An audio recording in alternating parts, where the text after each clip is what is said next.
out today doing some grant approval and blah blah blah stuff.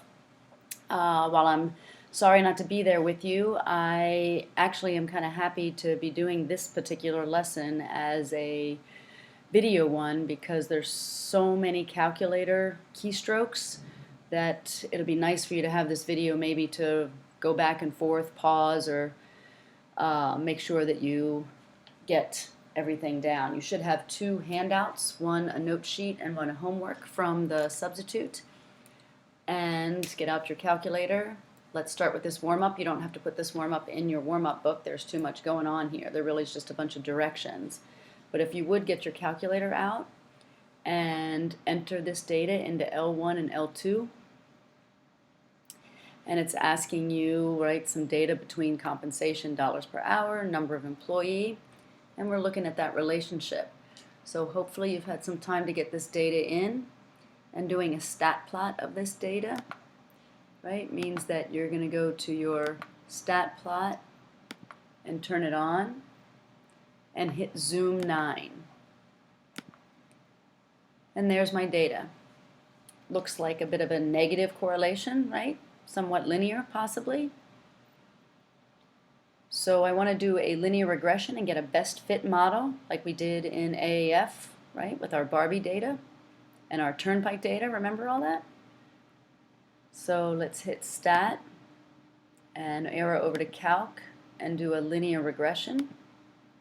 The default, if you do nothing right now but hit enter, it will give you the linear regression information on L1 and L2. You only have to enter the list after here if it's not L1 and L2. But I do want to put this equation into Y1. Now some of you have the different software, right, where it asks you for the where to put the reg EQ. That means the regression equation. You're going to do the same thing there that I'm going to do here and hit variables, Y variables, function, and I want to put the equation in Y1.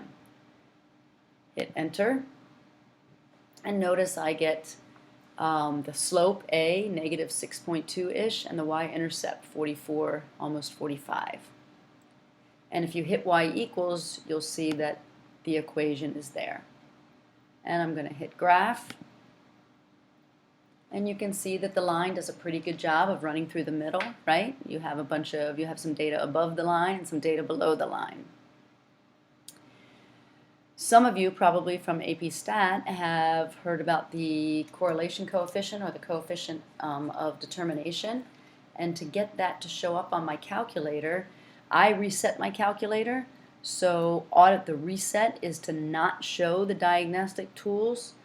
So when I go back to my screen here, you see I run linear regression and it just gives me the values, but if I want the diagnostic tools, I have to go to my catalog, which is second 0, and then I can just hit D, right? The default is to go to the alphabet here. I don't have to hit green alpha. I'm hitting D for diagnostic, D for the D's in the catalog, and arrowing down to diagnostic on. Hit enter, and the cursor is blinking, so hit enter again, and it looks like nothing happens. Run your linear regression again,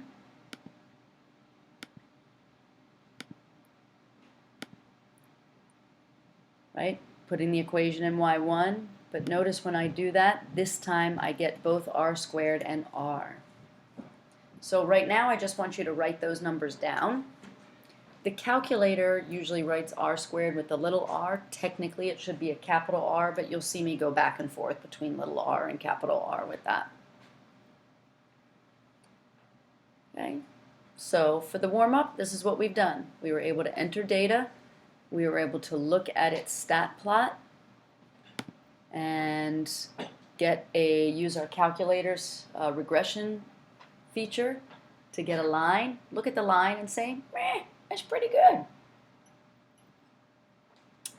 So the objective for today is to look at this bivariate data. Don't ask me what bivariate means. I think it's a big word just to confuse people.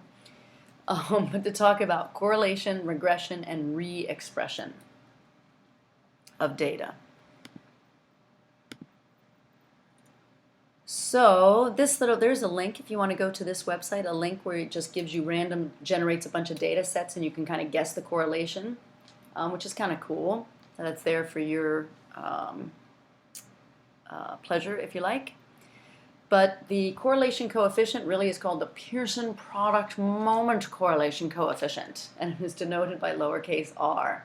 We mostly just call it the correlation coefficient. And it is a single number that gives you a good idea about how closely one variable is related to another. So when I talk about r, instead of saying, oh, that looks good, I have some data above and below and the line runs through the middle, if I can just give you a single number between -1 and 1, that tells you how good my correlation is.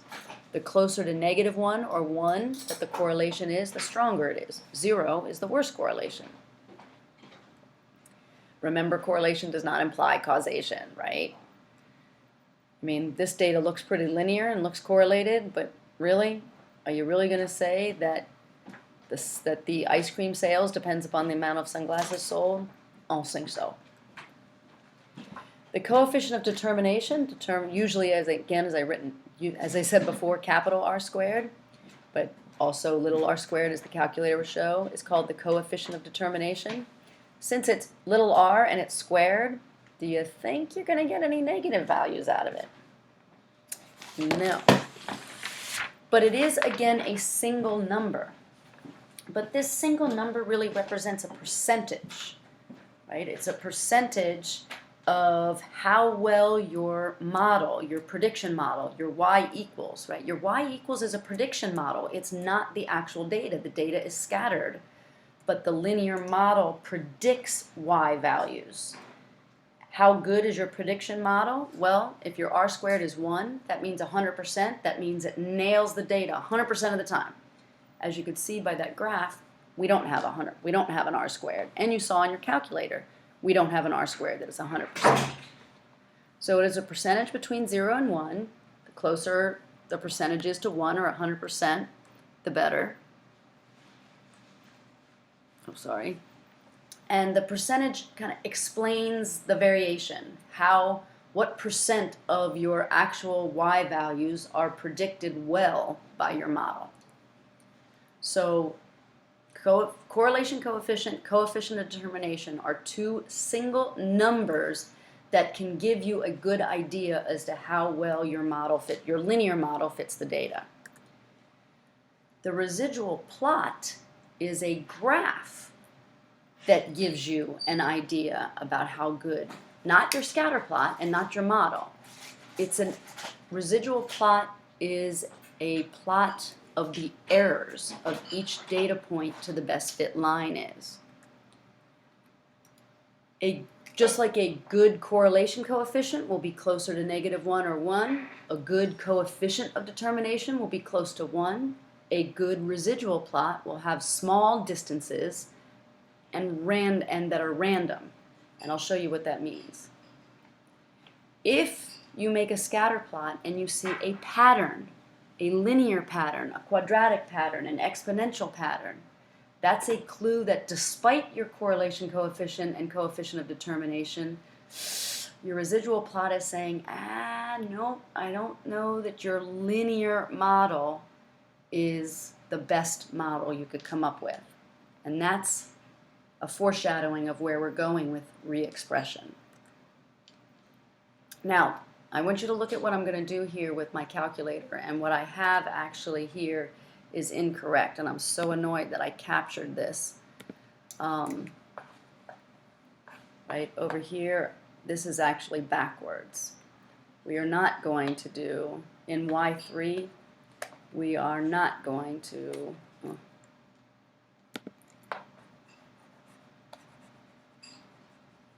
we're going to do it the other way. We're going to do fact. Your facts are in L2.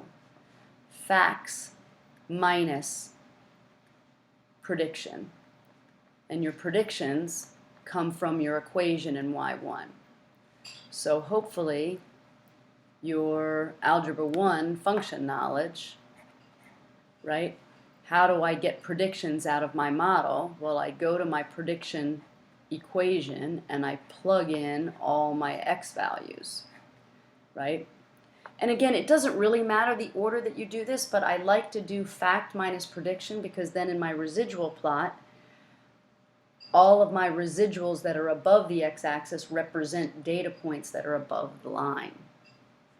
So we're going to go to our calculator and we're going to go to stat lists, and I'm going to go over to Y3, and in Y3 I'm going to do the opposite of what you see here, right? I'm going to say, calculator, take all the fact y values, right? When x was 5, the data was 45. Take that 45 value and subtract it from the function model, the prediction model in Y1, put all the fact x's in there, and tell me what the distance is, fact minus prediction. I want those numbers to be small. I want some of those numbers to be positive and some of those numbers to be negative. So what you see on my screen down here is a picture of that residual plot. What a residual plot does is take your linear model that you saw before, your linear model. Right, let's go back and look at the linear model.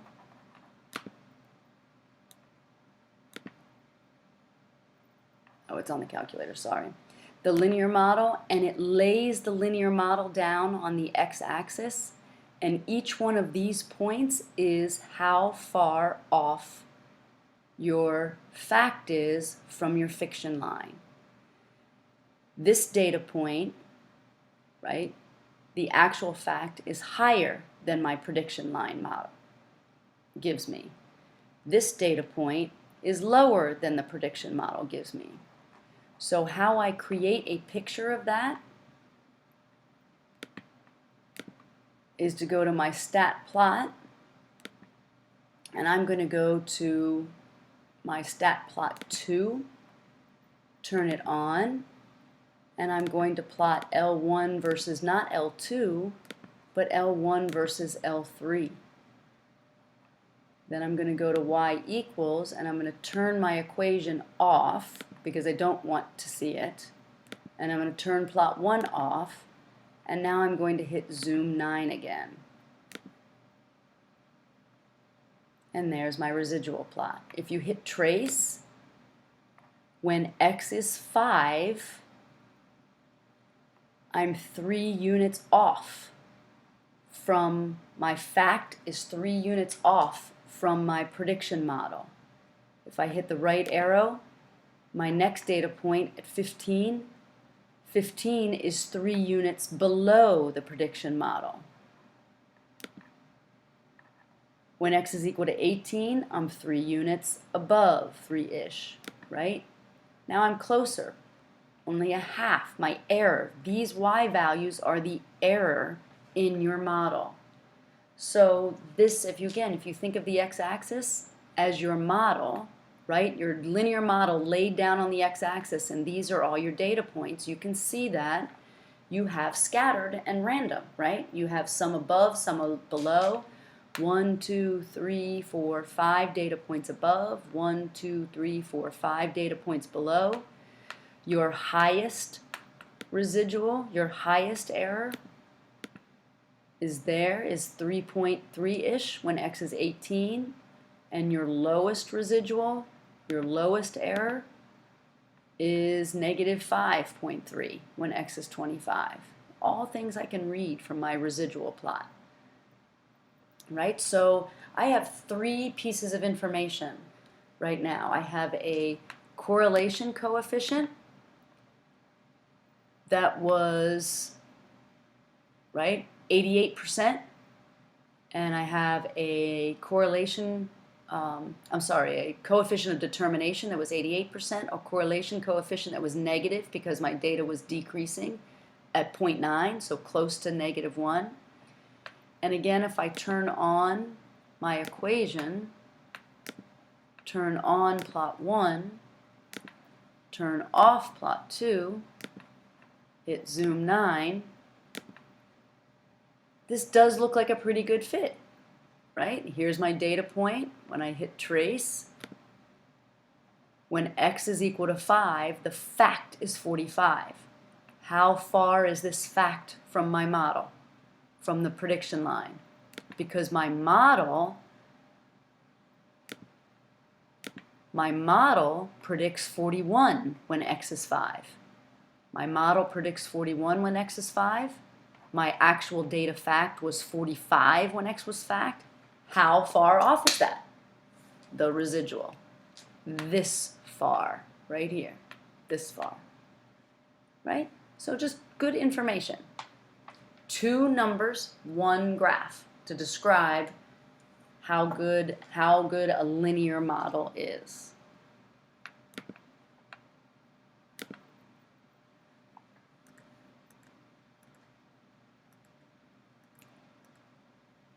Good? Residual plot. Residual plot. So here's some new data. So if you would go ahead and clear out your L1 and L2, maybe pause the video and put this data in, do a best fit line for this new data, a stat plot, find R and R squared, and make a residual plot.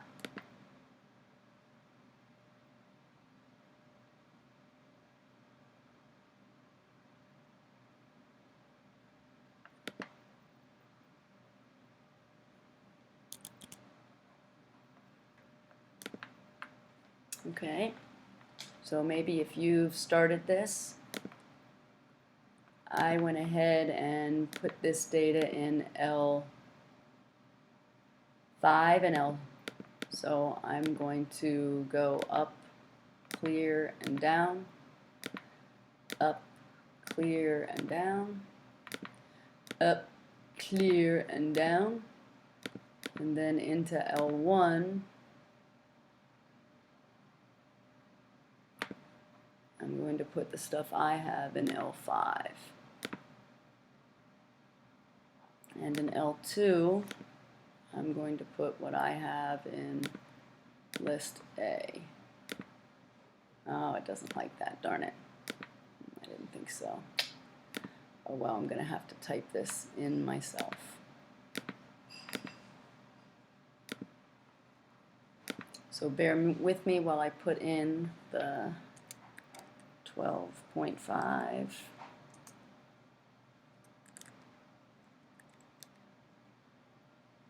Catch me if I make any errors. Everybody turn around and say hi to Dylan if you're in second period. Hi, Dylan! Poor kid. Oh, I made a mistake. 10.5, 9.25. 8, 7, 6, 4.75, 3.5, and 2.5.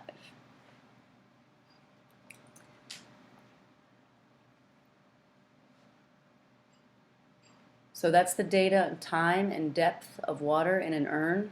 Urn is a funny word, isn't it? So my best fit line, stat, calc, linear regression. L1 and L2 is automatic. I have my diagnostic on. Ooh, look at that R squared. Look at that R. That's pretty good, huh? I'm going to turn my stat plot on. Oh, did I do that? Rats, I think I forgot to do. I didn't put my linear regression into Y1, did I?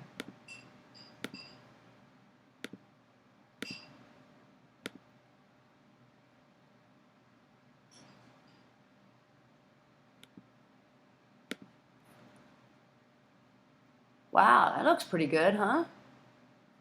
Right, pretty good. I see, so it looks like I got a couple direct hits maybe, right? It's all clustered around here.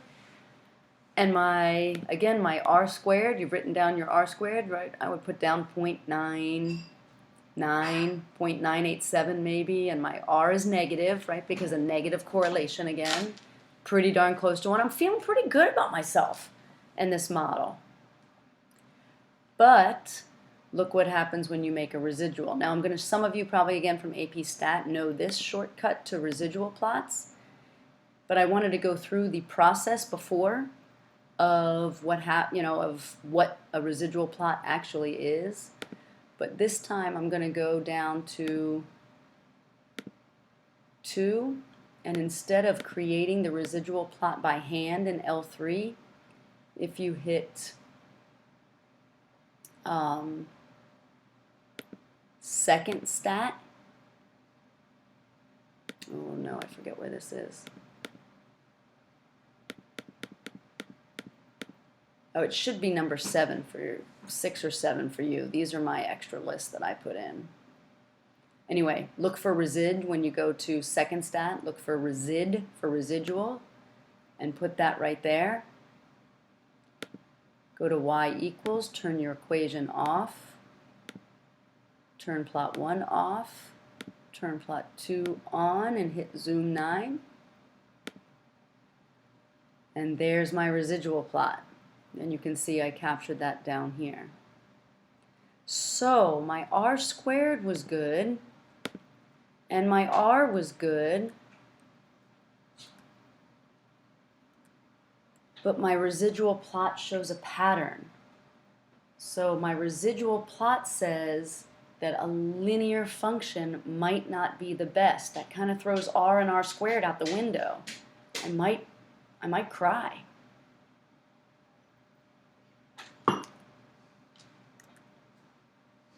Boo-hoo-hoo. That's where re-expression comes in. If I want to use r and r squared, my model has to be linear. But if my data isn't actually linear, I might have to force it. I might have to do some, right? Like some yoga moves and transform this non-linear data into linear data and kind of fool my calculator. So re-expression is the process where we can do an operation on either x, L1, or y, L2, or both, so that we can create something that looks linear and then analyze it. Now you do have to remember you have to go backwards when you're done, when you really want to analyze values. Knowing how to re-express or transform your data is tricky, and honestly, sometimes it's a guess and a check. I'm going to give you some ways to try, but it really is not an exact science. Shocker, it's statistics. So let's look at this data again. When I look at it closely, right, maybe there's some curve there. So maybe quadratic, maybe exponential. I don't know. I'm going to guess quadratic first. Now, let me ask you a question. If the data is quadratic, if I'm right, and I might not be right, but if it's quadratic, that means that as x is changing, right? Right? You're squaring it to get your y. How do I undo a square? Undo a square. Maybe I'll take the square root of the y value. I'll take the square root of the y values. Then I'm going to do a linear regression on not L1 and L2, but on L3. So let's do that on my calculator, okay? So go to your stat and your lists. Go to L3 up to the top, and I'm going to say what I want to do is I want to take the square root of everything in L2. Every y value I want the square root of. Bam! Done. Now I want to look at a stat plot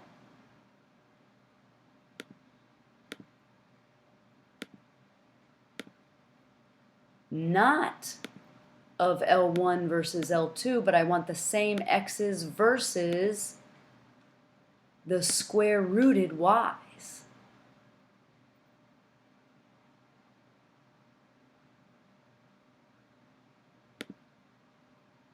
I'm going to clear this equation out of there.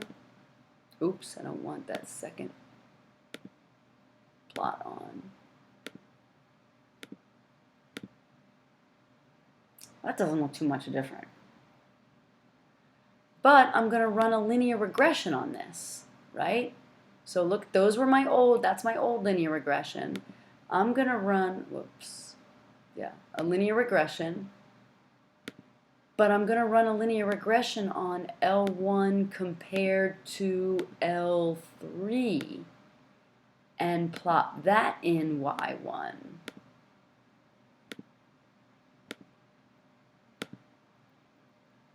Whoa, look at those values. R squared is 0.999. R is negative 0.999, right? The previous R squared and R values were pretty good, but these are even better. Oh, snap. So notice this negative 0.005-ish and B is 3.529-ish. Notice I've put that right here, right?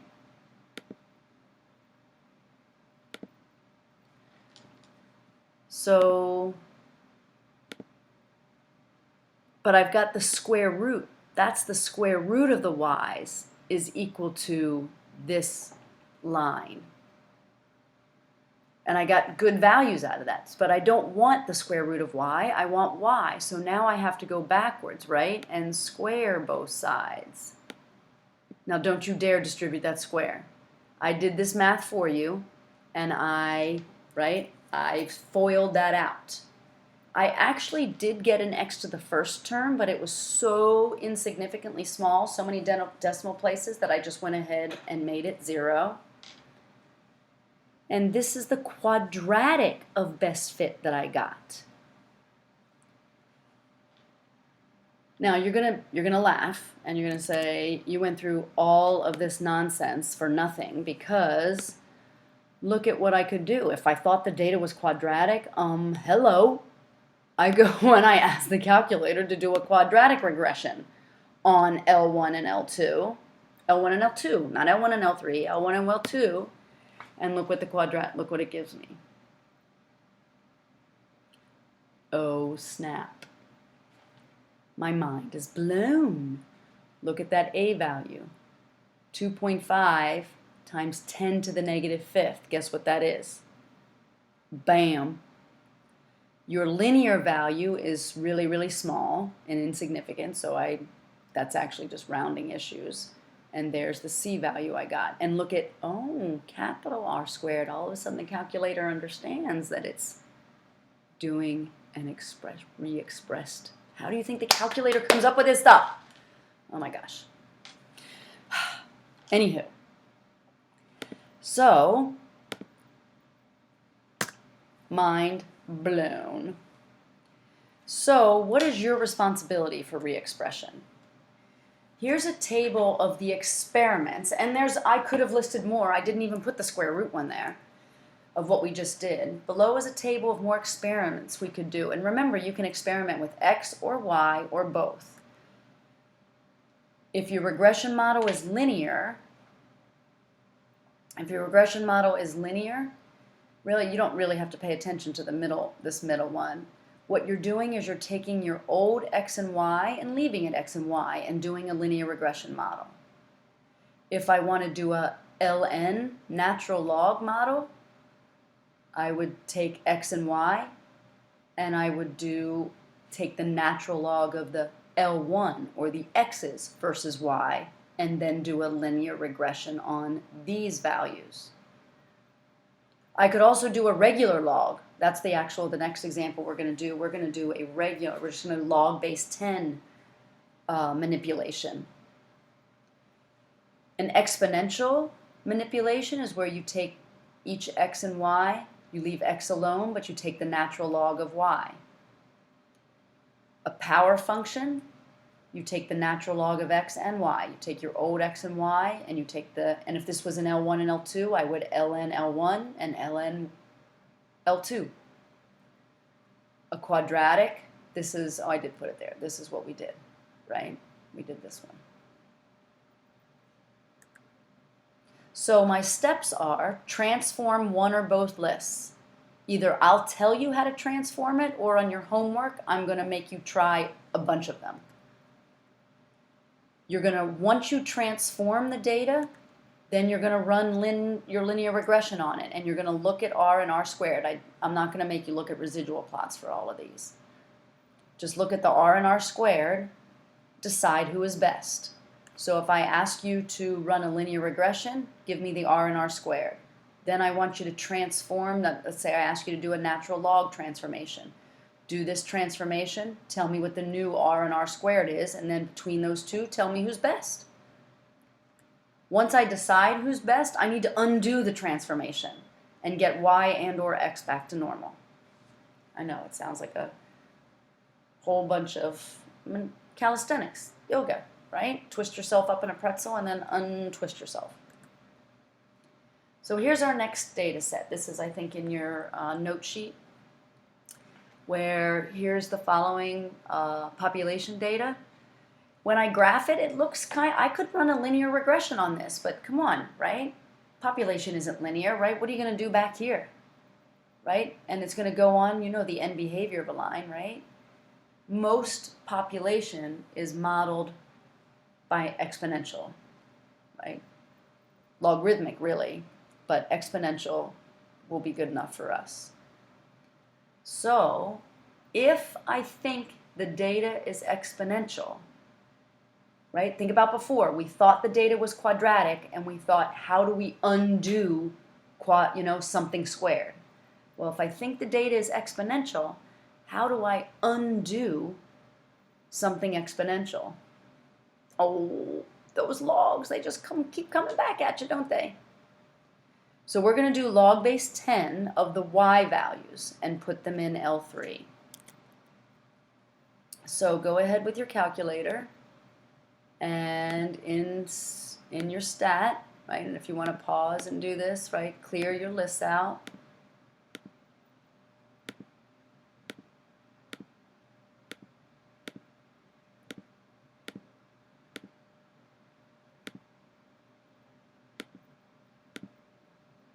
And put this data in.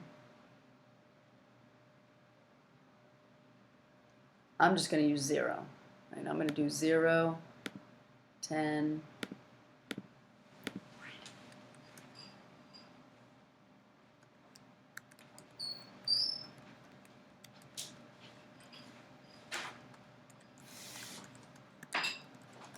oh, rats. Why didn't you tell me I was doing that?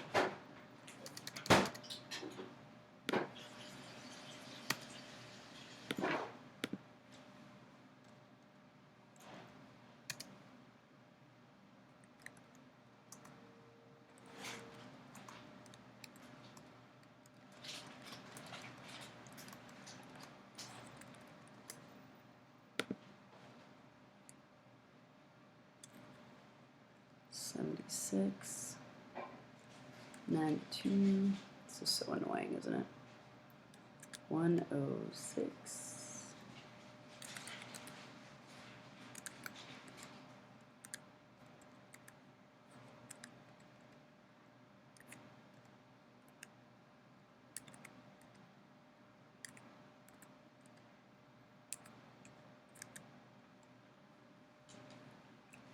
All right, there's my data in L1 and L2, and I want you to take the log of the y values in L2 and put them in L3.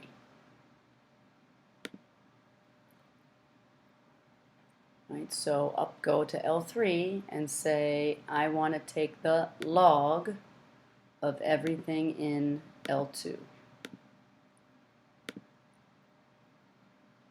Bam, done. Now, I'm going to run a linear regression on not L1 and L2, but L1 versus L3. So I'm going to clear this equation out.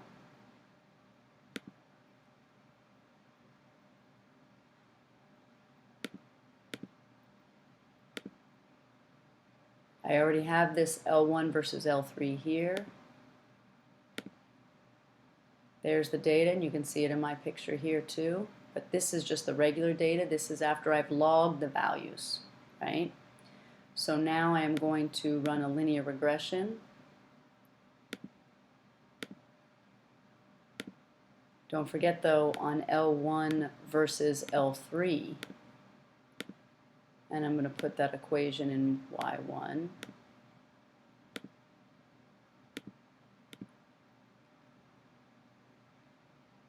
Pretty good R squared and R values, right? Pretty good. My slope, y-intercept, and there's the graph. Now remember, that's the graph of x versus log y. X versus log y. Looks good. I'm happy with R and R squared. If you're following along in your notes, that's what it asks. Now, they wanted me to take that equation, though. I need to take this equation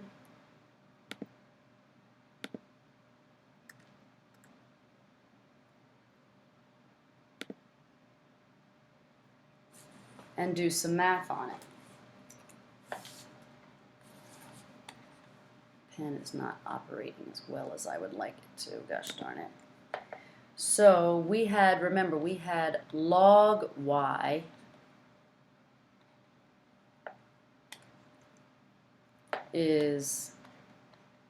was equal to, what did I have, 0.005 x plus 1.91.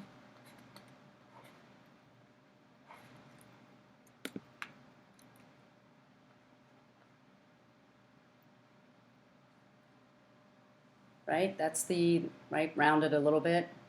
That's what I have. So I want to get log, I want to get y by itself. How do I undo log base 10?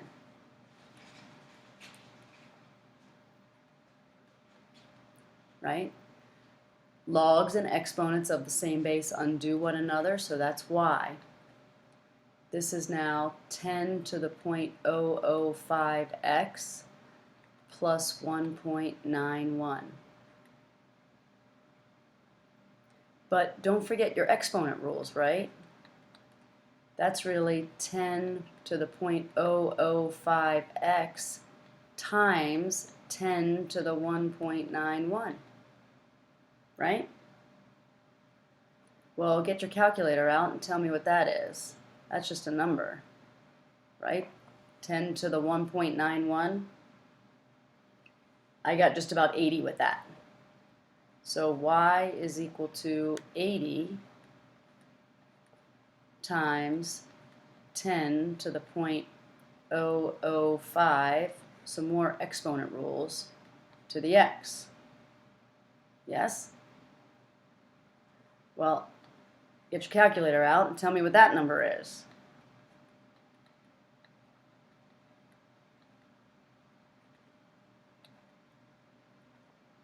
I got 1.01-ish.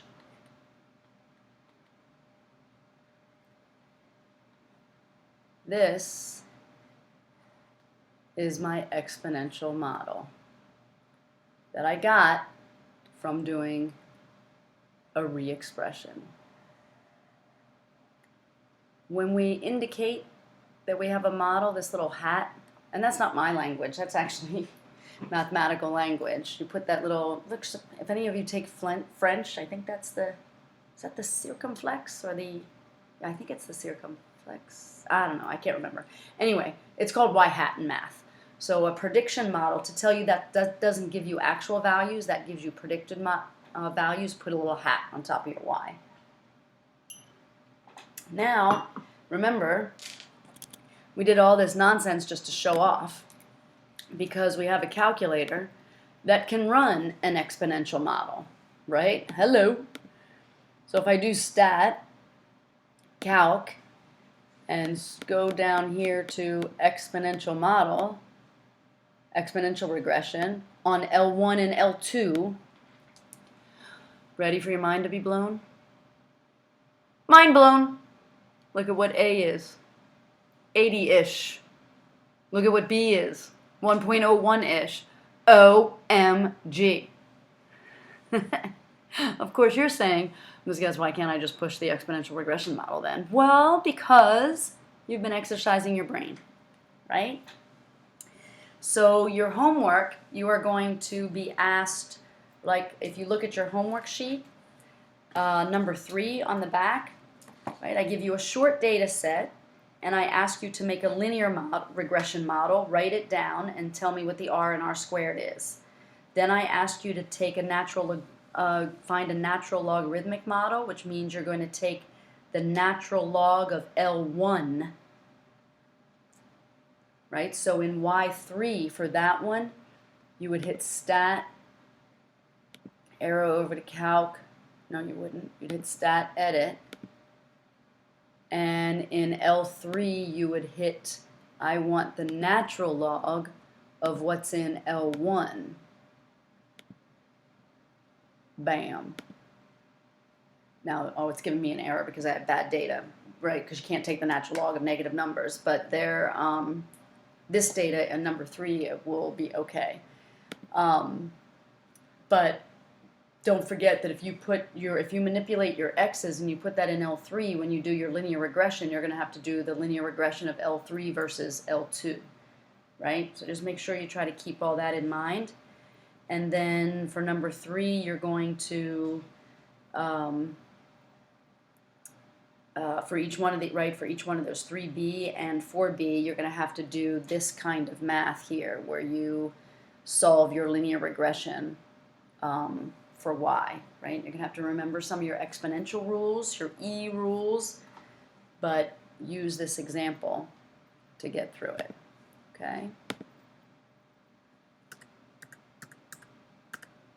So this is just a wrap-up slide, right? The log exponential power models are used frequently. Those are the most common. And you do re-expressions. And you do have to guess and check sometimes, right? So this is the same table that I showed you before. And remember, your goal is to linearize the data. And just be careful with your calculator, right? Here, for the first one, you would get an equation. You wouldn't have to do anything. You just run lin reg on L1 and L2.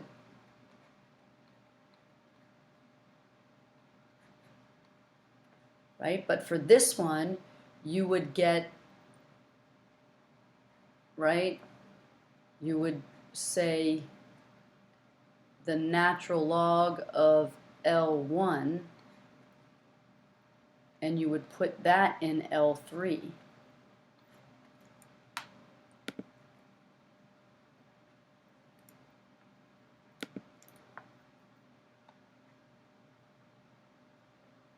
And then you would run your regression on L3. Oh, this pen is driving me nuts.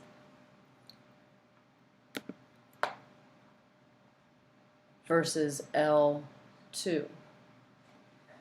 This exponential one, right, this one here, you would be re-expressing the y coordinate. Oh my goodness. My board is really bad.